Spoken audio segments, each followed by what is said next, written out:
Hello everybody, my name is Ann Théato and welcome to the Psychic Matters podcast, episode number 32. If you are already subscribed to the show, thank you so much. That's really fantastic and I really appreciate you. If you're new to the Psychic Matters podcast, welcome to the community.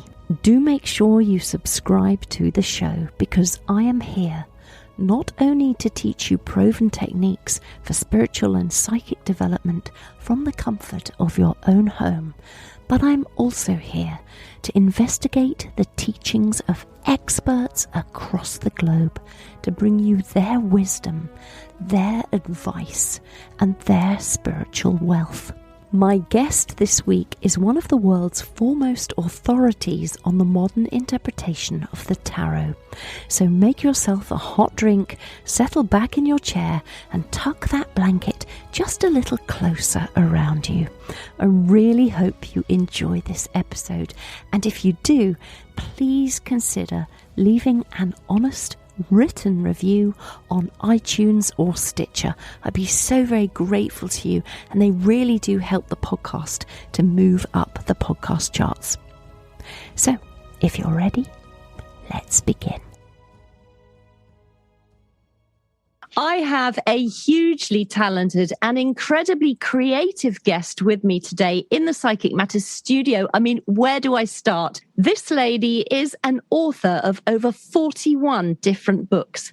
3 of her novels have won or been nominated for major awards in the science fiction and fantasy fields. And as well as being a science fiction author and comic book writer for the cult comic favorite Doom Patrol, she is also a world expert on divinatory tarot. She has created her own tarot deck, Shining Tribe Tarot. She has aided in the creation of the Vertigo Tarot deck, writing the accompanying book with illustrator Dave McKean and author Neil Gaiman. And she lectures at tarot seminars and symposiums across the world. If you are a tarot fan, you may well have read her famous book, 78 Degrees of Wisdom, which has just been released on Audible. I am so happy to introduce her to you today, Rachel Pollack. Welcome to Psychic Matters. Oh, thank you very much. Thank you for the wonderful introduction. It's a pleasure. It's so good to have you here, Rachel. It's lovely to be here. Thank you. Your life stretches across so many different areas. You've done so many different things. I mean, your incredible writing, your tarot books, your poetry, just the way that you look at life. I really don't know where to start. Where do you think is a good place to dive in? We could start with how I became involved with tarot, I suppose. Yeah, let's start there. Okay, yeah. So I was teaching at a college in New York near the Canadian border. Very, very cold place. And it was so cold, you really didn't want to be outdoors at all, even during the daytime.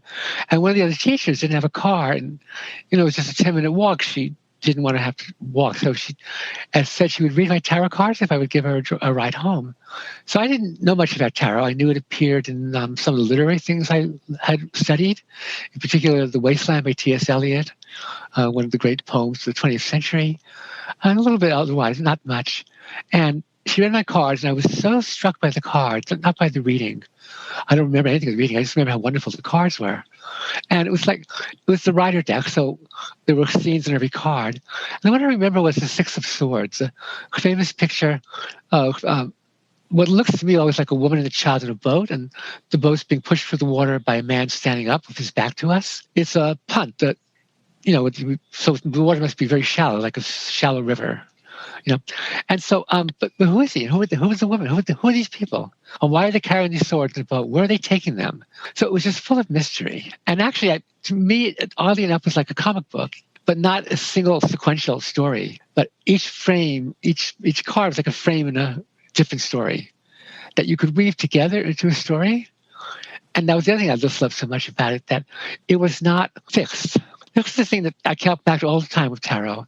And the thing that is so, to me, so essential about it, that it's not a fixed format. Every time you pick up the deck, it's different because you shuffle it. And I know in a lot of traditions, a lot of the occult traditions, they see it as kind of compendium of knowledge, but that compendium often demands that everything be seen in the correct order. Which suit comes first and last, where the fool goes in the major arcana, first, last, next to last, etc. But to me, the essence of it is that it's not fixed. It's a deck of cards, or pack of cards, as you say in English. I always like that expression, of pack of cards. And so you just, you can learn them forever, and then you mix them, it's all new again. And to me, that's such a wonderful, wonderful thing. I love that. And I was reading 78 Degrees of Wisdom, and you talked about seeing each card almost like a picture and stepping into the card and exploring what goes on in that scene. A lot of people have done that in exercises and classes. I've done that too sometimes. I haven't done it in a while, but often in classes I will have everyone like close their eyes and then kind of relax and see the card in front of them with their eyes closed, and then see it get bigger until it's like a door or window, and then they step into it, and then they find themselves inside that place. And then they see what they experience, and they come back. And so they've gone into the card and lived it for a moment. And this is the Lover's card from the Shining Tribe Tarot that I made. Yeah. And this came from one of those exercises that I did with myself. And so I took the Lover's card from the Rider deck, and I'll get that one too, because that's right here. So the picture that in the Shining Tribe deck, it shows basically a person and an angel in the sky embracing. And they're like the human's legs are around the angel's legs, and the angel's wings around the upper body of the human, and there's like flashes of light coming all around them. So they're the lovers. This is the Lover's card from the Shining Tribe Tarot, and it's like a human and a spirit. And there's lots and lots of meaning to this, but this comes from one of those exercises. So the exercise concerned the Lover's card from the Rider deck, which is a very traditional deck that many of your listeners will know. So in that picture, it shows Adam and Eve being blessed by an angel. The angel's in the sky above them, and his arms are out blessing them. Adam and Eve are both naked, and they're down on the ground. So I went into that picture in that method, and I stepped inside. As soon as I went into the picture, I saw Adam and Eve are having a picnic. So they were still naked, but now they had a big wooden picnic table, and there was a big bowl of potato salad and a barbecue going, like an American picnic. And this is nice. I thought, this is great, you know? So I set off to join the picnic, and at that moment, the angel swooped down and grabbed me, lifted up in the arms for a passionate kiss. And that became the card in the Shining Tribe deck. What was so interesting, though, was there's a lot of debate in the tarot world about representation of gender and equality. A lot of people feel that the deck, because it's late Victorian, is very much biased towards kind of patriarchal kinds of images. You know, a lot of argument about this because you can see it in many ways. But you know, I had thought that, okay, I did not want to have the Lover's card just be a heterosexual couple, whether Adam and Eve or anyone else. So I had this whole ambitious idea of an avenue of couples. There's this avenue, and then either side is this figure, so there'd be two women, two men, a man and a woman, a human being and an animal, two animals, angels, whatever I could think of. You know, on the side, it'd be a group of people dancing in a circle, so it wouldn't simply just be couples. I was going to be really inclusive, right? I could never draw that. I mean, who could draw that? The gigantic scene, right? Yeah. But I had that meditation experience, the visualization. I realized after I drew it, I realized that the angel and the human being in my Lover's card are so entwined, you cannot tell if one or both of them is male or female. So everyone is therefore included, except for people who want to be in groups. Yeah. Can never include everybody. But that's an example of how by taking a direct approach, going into the card and experiencing it directly, you open up the meaning of it without even thinking about that. If you try to plan things, it becomes too planned out. But if you allow yourself to experience it, then something wonderful can happen. Is that how you created your Shining Tribe tarot deck? Pretty much. I waited for images to come to me. I did not plan what they were going to be. Here and there, I had a concept, but often I was inspired by something I'd seen, something I'd read about, like that one on meditation, and very traditional concepts from different cultures. There's the careful issue of you can't just use somebody else's sacred image as if it's yours. So I was really careful to never have it exactly, if I did use something from a different culture, to never have it exactly right.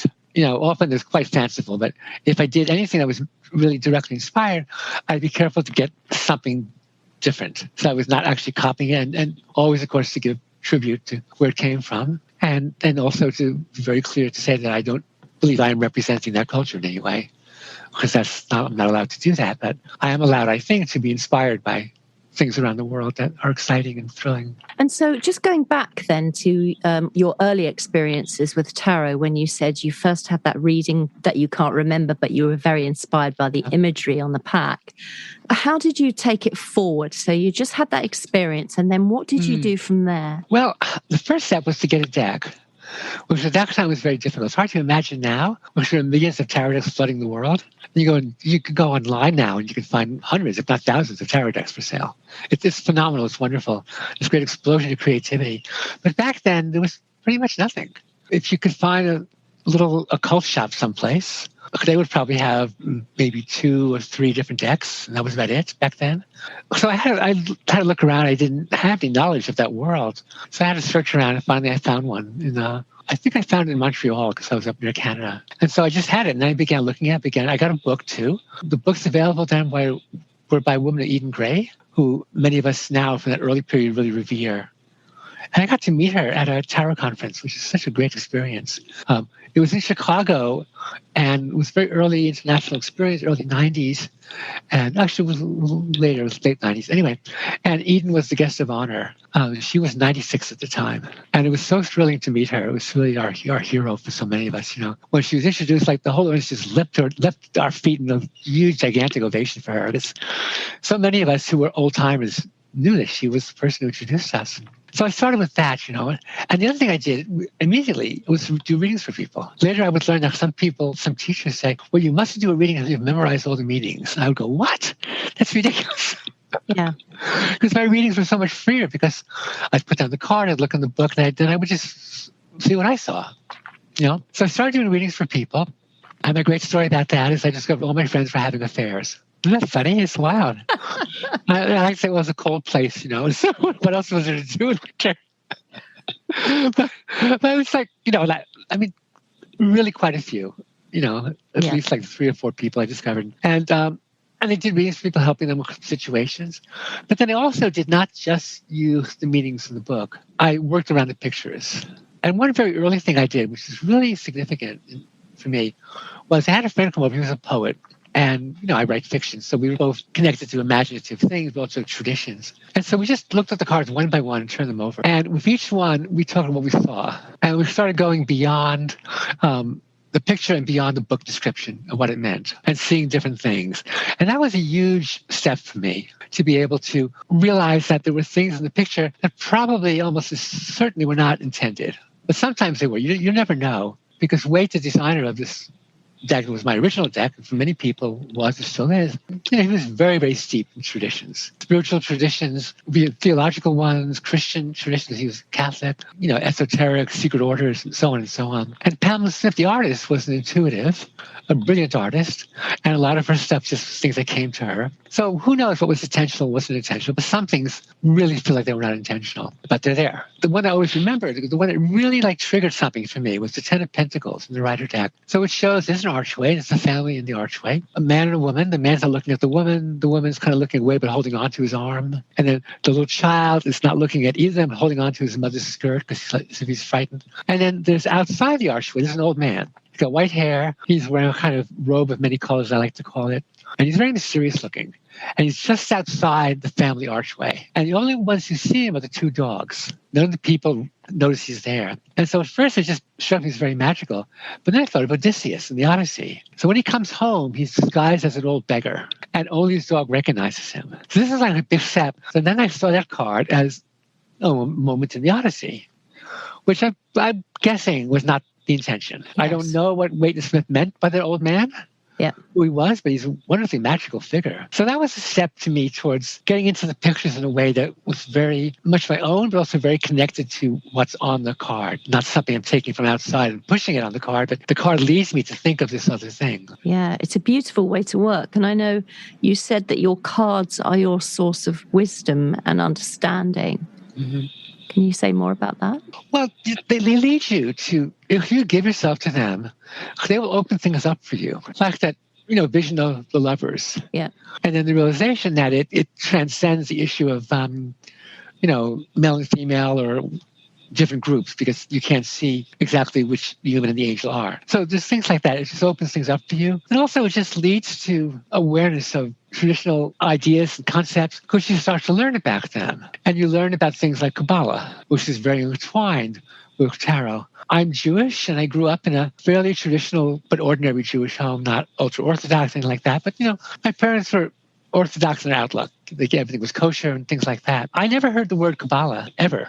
Let alone outside, I never heard the word. I didn't know it existed until I got into tarot. And when I got into tarot, I saw this word in reference to Judaism. I started looking it up. I started reading books. That introduced me to Jewish mysticism, which is a wonderful, wonderful subject, and magic and so many things. So the tarot has led me to so many worlds that I didn't know about beforehand.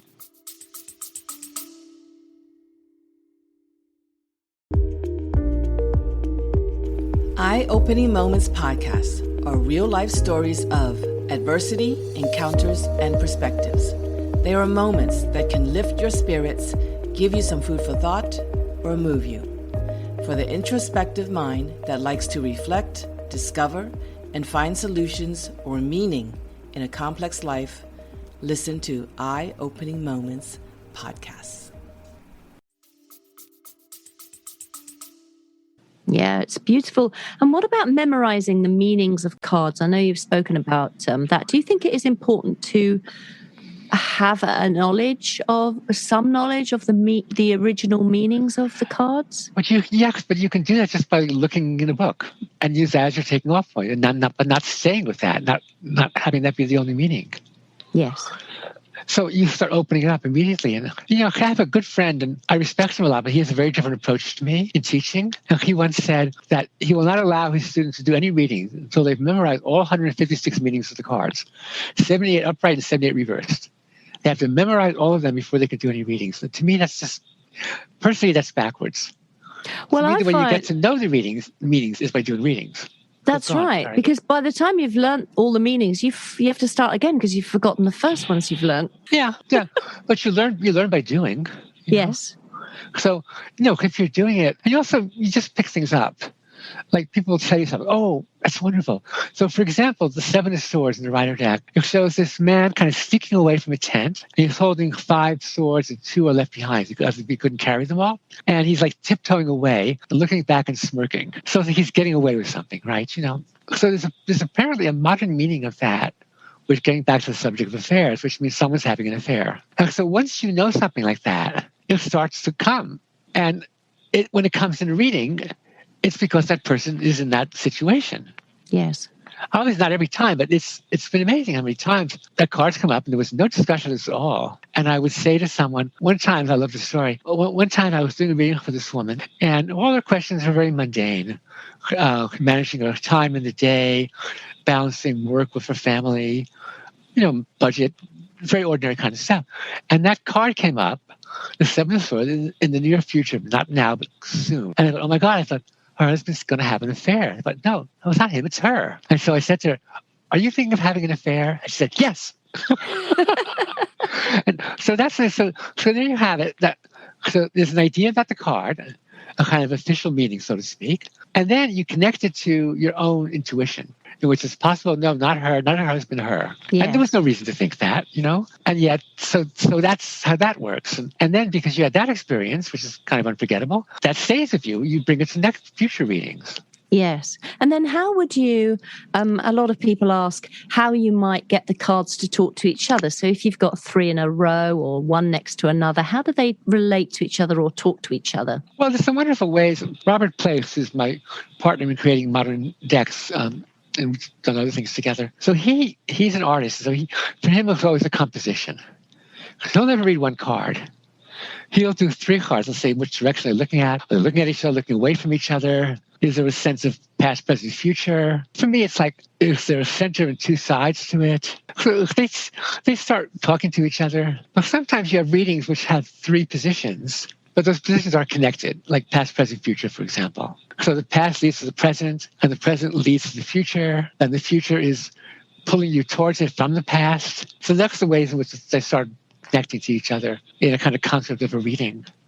And do you think it's important, Rachel, to lay out the cards in certain spreads? What are your feelings on spreads? Usually they're helpful. I'll sometimes do one card, but often I just will then do another one just to see as a balance. My favorite spread in terms of the one I most often do for myself is 3 cards. It was invented by my friend Zoe Matoff. Someone told her once that she found herself, if you Google Zoe's spread on the internet, you find it, which is really wonderful. So it's 3 cards, but not 1, 2, 3. It's 1 in the middle, 2 on the left, 3 on the right. So 1 in the middle is what's going on. And on the left is don't do this, bad idea. On the right is do this, good idea. So it's also kind of radical. Because in modern tarot, there's the whole movement in the sense of like, we're giving things over to the person. We're not telling them what to do. The cards don't dictate to them. But here she's saying, I want to know what would not be a good idea. I want to know what would be a good idea. It's important. So I do this spread if I'm in a quandary, if I'm having a difficulty, or just to see what's going on for the day. And sometimes it amazingly will,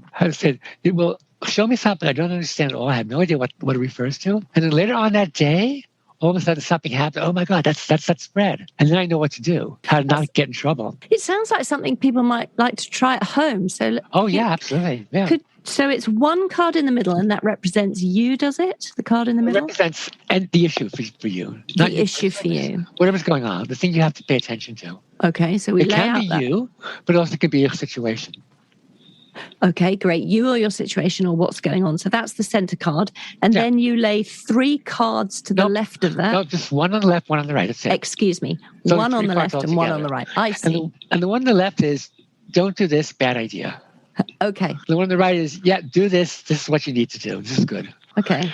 And because it's in the moment, it's just for the day. I mean, it can be for a much bigger issue, obviously. You can. But I tend to think it's a short-term situation. I wouldn't use that reading only. I might use that reading at the end of a big reading. So the big reading, the Health Across of 10 places and maybe some other cards as well, that's going to look at lots of dimensions of the situation. It's going to reach into the past. There's positions of past experience, reach into the future, feelings, influence of other people, lots and lots of things, right? But that's so big. At the end, I'll say, okay, let's look at right now. We're not going to look at this long-term thing. Right this moment, here's what's going on. Don't do this, do that. So that just brings it into the immediate moment, which is very beneficial. Yeah, I love that. That's really good.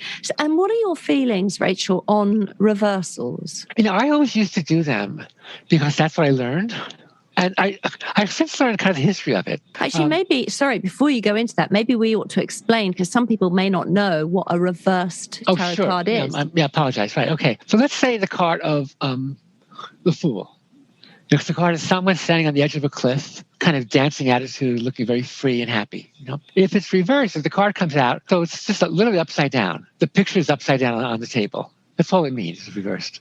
So you've shuffled the cards in such a way that card and maybe some others are going to be turned over just the wrong way. So then you have to think, what does it mean, the wrong way? And so the books would always tell you upright meanings, still do usually, upright meanings and reverse meanings. So for instance, the Fool, upright meanings, it's saying take a chance, be in the moment, be reckless, have complete faith that whatever you do is going to work out fine, just act without thinking. Upside down is going to be careful, be cautious, being maybe too hesitant, maybe frightened, maybe afraid to take a step, and so on. So the upright meaning is usually the opposite of, the reverse meaning is usually the opposite of the upright meaning. So I would follow that idea for years. That's what the books taught. And then when I made my own deck, the Shining Tribe, I realized that I don't want to do that, because when you do it that way and it comes out reversed or upside down, what you end up doing is an intellectual exercise. You say, okay, what does this card mean? And so if I turn it around, what would that mean? So you've gone away from the picture and you've gone into a concept of it, and you're no longer looking at the picture. So now if I do a reading and a card comes up reversed, if I'm doing it for someone else and they shuffle it in such a way, I'll sometimes say to somebody, when you look at this picture, just like now, what catches your eye? And because it's a new picture. So they might say, I got caught by this person's foot. That's what I see as the foot. So you talk about that, what that could mean. But also something else you could say is, so let's say the Empress comes up, and the Empress is reversed. The Empress is a card of passion and love of life. So you say, okay, well, what does it mean, you think, to reverse that idea of passion? How would that be different? And so we have a dialogue with the person and with the card. And sometimes I will, there's wonderful meanings you can just draw on right away. And sometimes you have 2 reversed cards. that are similar to each other, or the opposite, rather. So it's like each one is backing away towards the other. For example, the high priestess and the empress. The high priestess is sitting in stillness and quiet, meditative, not speaking, is sensing things very powerfully and deeply from within. And the empress is very passionate and very outgoing and very full of action and love and dynamic. And so they're the opposites of each other, right? So if you reverse each of them, the high priestess then becomes getting out from inside yourself, being more extroverted, being more passionate.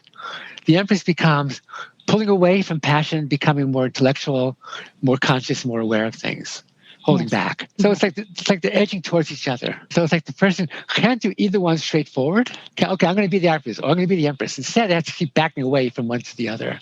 So that's something to think about. And again, I think what's important is you don't say, this is you. You say, yeah, think about this. Is this something you do? Is this a way that you do this kind of thing?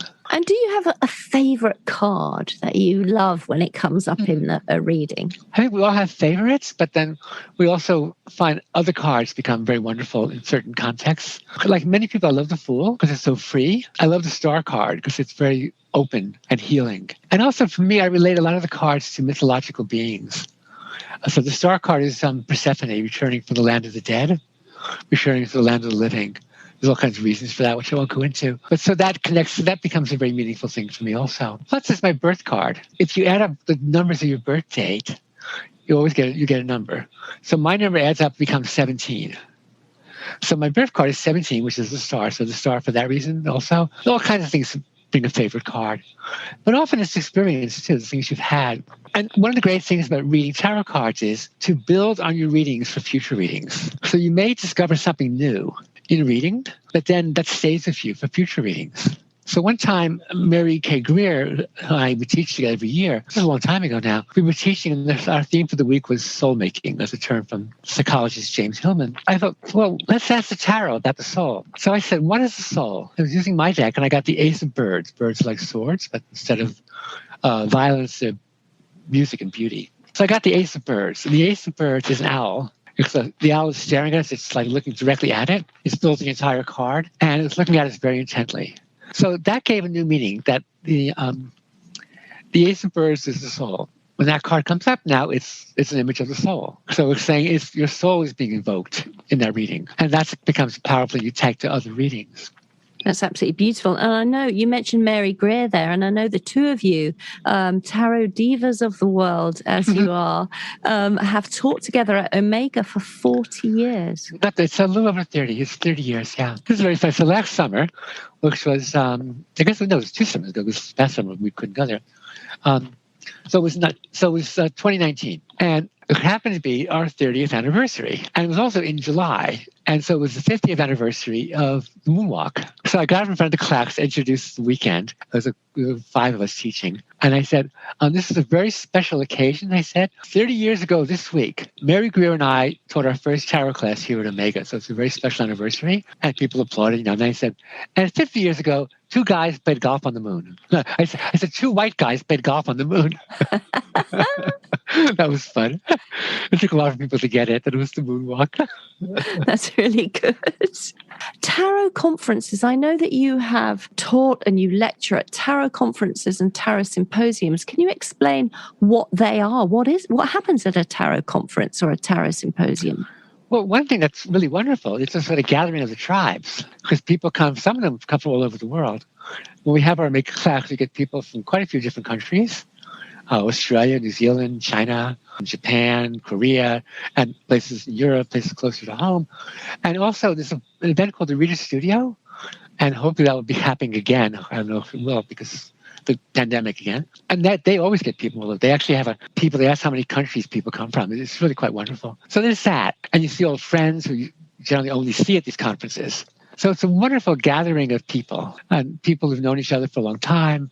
But then there's teaching, there's presentations. Omega, we begin now the last few years with a 5-person panel called Masters of the Tarot, kind of symposium. And then after that, there's 5 days of just me and Mary. And, we're teaching exercises, we're teaching concepts and traditions and things like that. We try to make it very participatory. We try not to just lecture, but always have people doing things. And at the conferences, there's a mix of that. Some people give history lectures of tarot. Some people give techniques that you work on and maybe it's swat your table, for example. So there's a lot going on. And sometimes there's several things at once. So you have to choose, which is sometimes difficult. But they're just terrific events. It's just so exciting to do. And it's so funny, you arrive, you get into the hotel, right? So you arrive, let's say it's going to begin Friday night. So you're there Friday afternoon. And it's the second you walk in, who are the tarot people?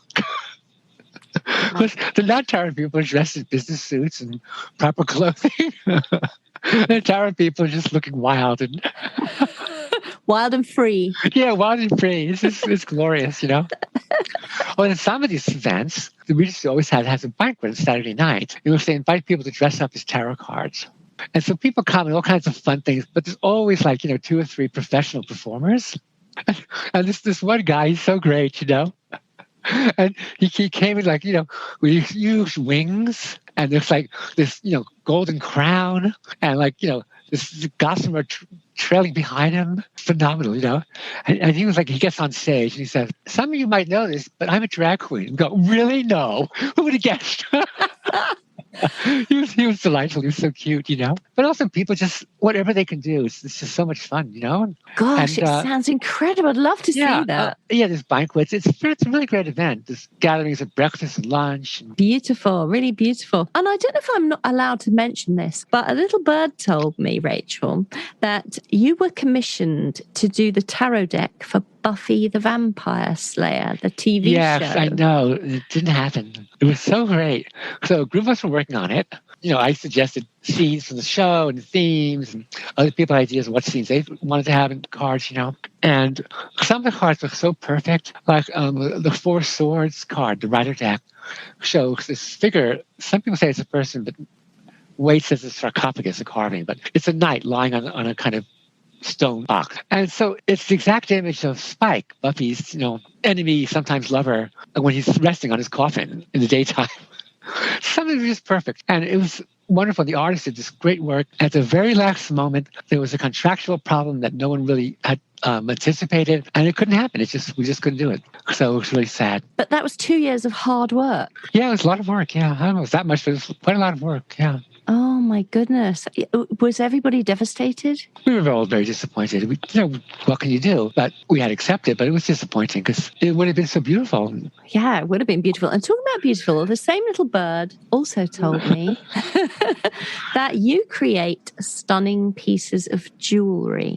Yes, yeah. It was my favorite thing to do. I love it. It's a hobby that's become a business. Because in order to finance doing it, I sell them at conferences. Well, what I do is I get sacred objects, pendants. So right now what I'm wearing is a caduceus of Hermes, the entwined snakes around the pole with the wings on top, which people mistakenly think is the medical profession, but it's not. It's the symbol of Hermes, the magician. So that's a pendant. It's gold and silver. And I make a bead necklace to wear with it. So it's hanging from beads, and the beads are always semi-precious and precious stones, no glass or plastic. And then there's little metal beads. So it comes out, it's very striking, and they're long usually. And it's my favorite thing to do almost. It's so wonderfully meditative. And actually, one thing about the pandemic that's been difficult for me is I've tried getting beads online, and it's not a good thing to do. You have to see them and feel them.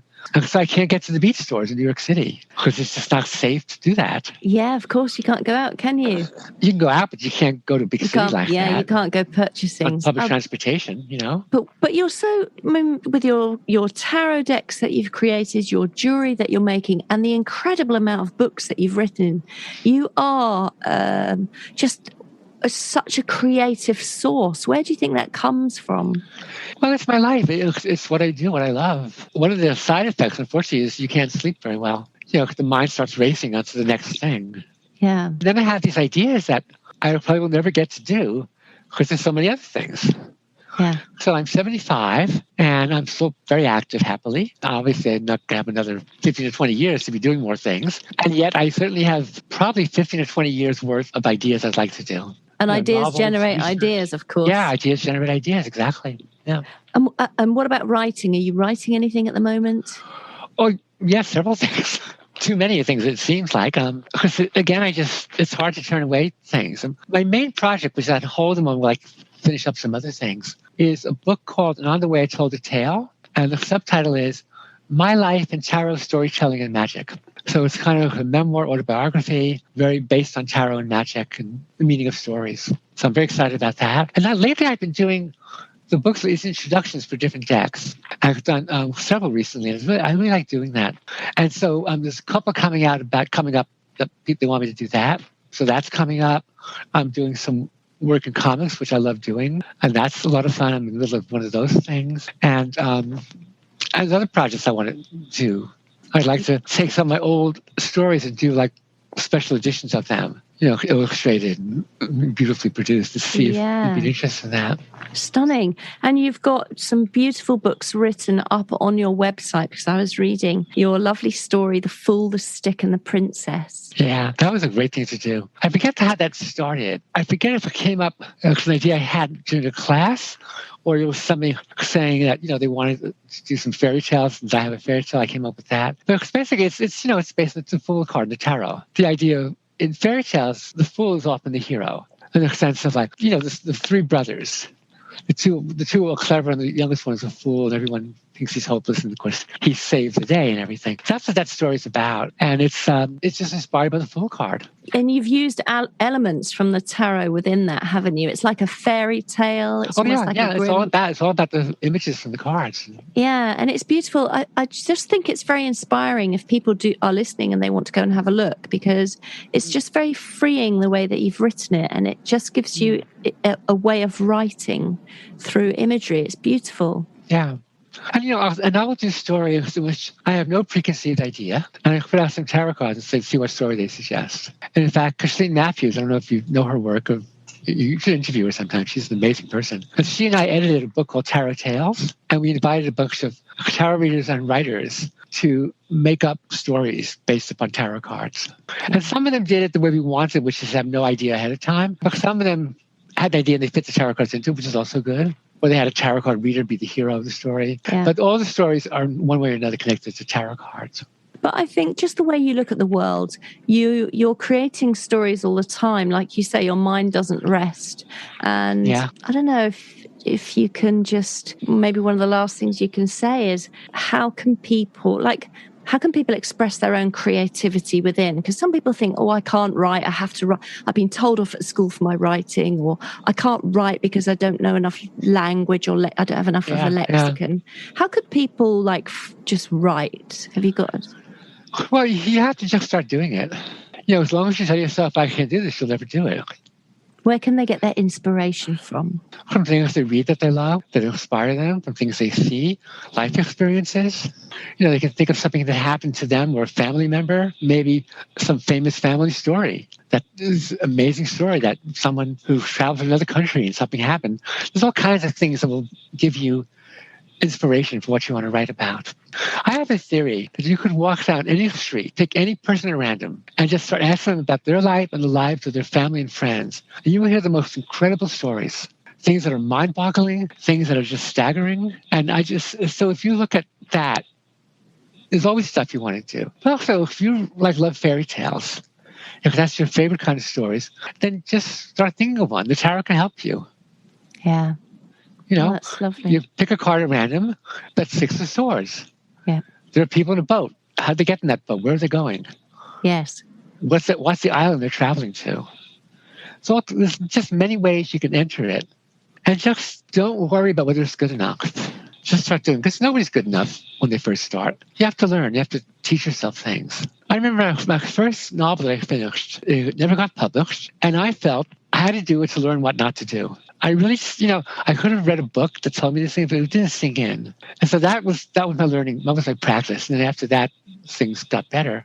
So there's all kinds of ways. I used to teach writing at a college called Goddard College in Vermont. I taught it as a master's degree. So these were all people that had some experience, but still a lot of them, they were really trying to discover what they needed to do, what stories they wanted to tell. Often their stories would change in the 2 years they were there. One woman began by telling this kind of light-hearted, kind of almost satirical story about famous poets in the afterlife. And they all hang out in this bar together, and they're all jealous of each other. It was a very funny story. I liked it a lot. But it became something much, much deeper in the telling, because she was going through a personal family tragedy. So it ended up becoming about, what does happen after we die, and what are our connections to the people we've lost. It was a very beautiful process to watch. Yeah. It also became very experimental, too. She's an incredible writer, that woman. And I could just see her just changing, growing in this class in the year we worked together. It was phenomenal. Amazing. This is so terrific to watch her do that. Very inspiring. And talking of writing, your book, here it is, 78 Degrees of Wisdom, has just been released on Audible. How can people go and get a copy of that? Well, they can go to audible.com or Amazon. Audible is connected to Amazon, I believe, so Amazon will have it for sure. And you just look it up, 78 Degrees of Wisdom, audio or Audible, and it should be there. And can you summarize what it contains for people Well, who it's may not have heard of it? 78 Degrees of Wisdom is my first book on tarot. My first tarot book and my first novel were published at just about exactly the same time, the summer of 1980. The novel called Golden Vanity disappeared without a trace. I love it. I think it's a wonderful book. And my nephew, it's his favorite book. But most people don't know of it. 78 Degrees of Wisdom has been in print ever since, from 1980 on, so that's 40 years. Congratulations. That's amazing. Yeah. Sold all over the world in many languages. And it's a book about, it's called the Book of Tarot. It's a book about the cards, what they mean. And I did that at that time. Part of what happened with that was I was teaching tarot, and I was teaching in a way that I'd never seen in books. The books were of two sorts. One were basically fortune-telling books. And this card means this, and this is, and so on. Eden Gray had very deeper levels, but on the surface, it was kind of a simple fortune-telling book. Other books were very occult, and they were kind of inaccessible to people who didn't already have some occult training. They made all sorts of references to various traditions that you had to know already. But what I wanted to do was do a book based on readings, but not based on readings of fixed ideas of what the card should mean. So really explore them and to give each card its due. So I did not have the same number of pages for each card, which even now is very radical. Most tarot books will make sure to have the exact same number of pages, or pretty much so. And, one card might be 2.5 pages. Next card might be 8 pages. Because whatever I saw and I learned about it, I just put down. Yeah. And that's why I think people find it so helpful, because it really goes deeply into the pictures on many levels. It's beautiful. And congratulations on it being in print for all of these years. That's such an achievement. Thank you. Yeah, it's very exciting. Yeah, it's great. Many different languages now, because in Chinese and Korean, and I think there's a Japanese edition, and European languages. Dutch, German. That's amazing. Irish. It's just amazing. And what's really great is that it's out on Audible, because not everybody's got time these days, because we're all so busy, to sit down and read a book or pore over it. But to have that we can listen to while we're going about our daily lives is going to be an absolute joy for many, many people. And I believe, so I don't have a copy because it just came out, but I believe that when you order a copy of it, you get it downloaded, to your whatever, how you listen to things. They will send you a printed or a PDF copy of the pictures, so you know which card we're talking about. You can look at it as you're hearing it being discussed. Oh, that's lovely. That's really good. Because my way of doing it is so based on the picture. So it's really important that people be able to see the picture I'm talking about. And Rachel, if people want to look up some of the beautiful stories that you've got written on your website or learn a little more about you, what is your URL for your website? Well, it's just www.rachelpollack.com. It's way out of date, I warn people. So not everything is on there. Not all the books are on there. Some stuff that's on there is out of print. It's been a problem for some years now. It was created as a gift from a brilliant artist, except that way back then, there was a different language for programming. So it's hard to update. Anyway, but there's some wonderful stuff. Some of my artwork's on there from the Shining Tribe deck. People can see that, which is very nice. They can follow me on Facebook, which is just, my Facebook page is just Rachel Pollack. I'm up to the limit almost on people to be friends, but they can just find me on it, and then they can follow me, and then they'll get all the things I put up. That's wonderful. Rachel, it's been an absolute joy talking to you this evening. Thank you so much. I also have a blog. It's also not up to date, but if they go there, it's rachelpollack.wordpress.com. And there's quite a few things on there. So, even if I'm not keeping it up to date now, because I do most things on Facebook, new ideas, the blog still has a lot of information and a lot of things about tarot that people find exciting. Wonderful. That's absolutely wonderful. I honestly can't thank you enough for coming on and sharing all your knowledge with everybody today. And it's just lovely finding out about you as a person and your life and you're a creative inspiration. Well, thank you, Ann, so much. It's really enjoyed very much talking with you. Thanks very much, Rachel. Well, that was Rachel Pollack, world authority on the contemporary tarot, discussing her classic book, 78 Degrees of Wisdom, which has just been released on Audible. For those of you who are new to the Psychic Matters podcast, please know that we have a thriving Facebook page, so do go to Facebook and look us up. Everyone is welcome to join. All the show notes for this episode, including a complete transcript, plus resources and links for everything mentioned, can be found over on my website, www.anntheato.com, ANNTHEATO.com. So do head over there and pick those up. And you can take a quick look while you're there at the training courses I've got coming up. There is such a great one coming up on May 22nd, and it's called Gypsy Magic, the divinatory art of scrying. Since time immemorial, our ancestors from every culture have used the ancient art of scrying to help them gain personal guidance, prophecy, or inspiration via imagery, symbols, and messages.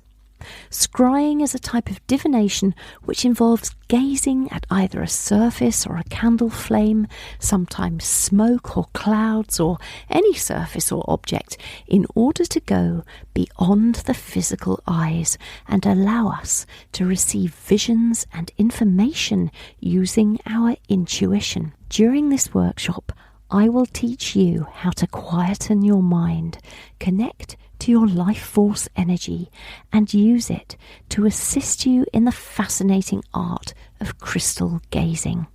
This workshop will help you develop and strengthen your own innate sixth sense or intuition, and you will learn techniques and methods that you can use to receive prophetic visions or symbolic guidance. If you fancy this workshop, head over to my website and sign up. It's on May 22nd from 3 to 8 p.m. UK time zone. Meanwhile, have a fantastic couple of weeks, everybody. Stay safe out there, and don't forget to go to Audible and download Rachel Pollack's book, 78 Degrees of Wisdom.